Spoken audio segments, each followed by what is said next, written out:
waxa aad iyo aad aan ugu faraxsanahay runtii bahda isboortiga annaga bahda isboortiga idinka noo ah maxaa naga quseeyay niman dhaadheer iyo niman waaweyn niman odayaal maxaa naga quseeyo idinka anaga bahda isboortino maxaa idinka hor fadhidiin maanta soo saas ma idinka UBD bikida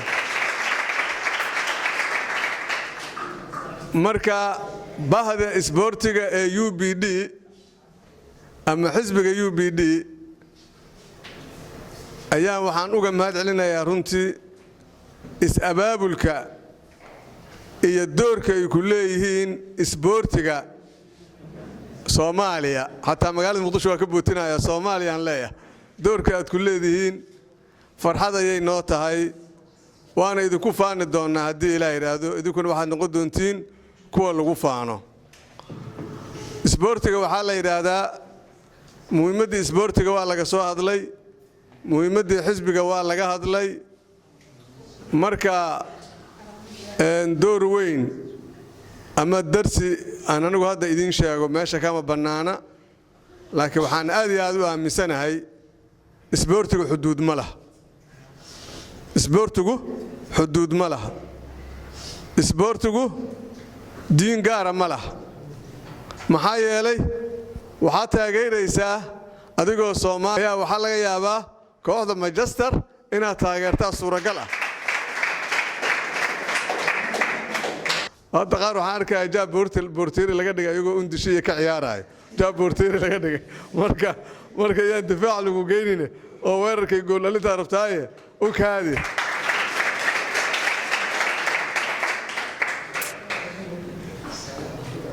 isboortigu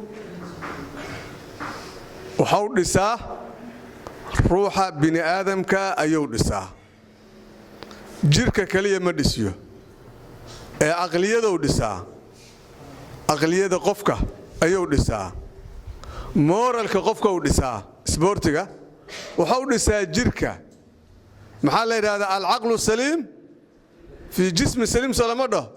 aqliga saliimka ah wuxuu ku jiriyaa jismiga saliimka oo caafimaadka qabo ayuu ku jiriyaa soo ma aragtid aqliga saliimka ah wuxuu ku jiraa jismiga saliimka ah maxaa yeelay haddii jismigaaga uusan caafimaad qabin aqligaaguna ma caafimaad qabo haddii aqligaaga caafimaad qabinna jirkaagu ma caafimaad qabo marka waa isku xiran yahay isboortigu marka qofka wax badan uu ka bedelayaa saaxiibo u yeelayaa qofka oo saaxiibo ma lahayn shala isboortiga ku soo biiray koow waxay saaxiibo noqonayaan groupka asiga oo la jiro ay saaxiibo noqonayaan soo saas ma kadibna waxay saaxiibo noqonayaan groupka kale oo ka soo horjeedo groupkiisa meeqa ruux ay ka kooban yihiin 11 Soomaan inta ka ciyaarta gudaha 11 saaxiibo tihiin 10 ruux saaxiib kula ah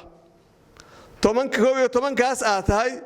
kooxdu kale oo ku wadato kula socotay iyo kuwa taageerayaashaada aha iyo waxaasoo idil aday ku taageerayaan ma isku guriga ka soo toosteen ma isku hooyo idin dhashay waa maya waa ku taageera maanta oo sacab iyo sawaxan ay ku jiraan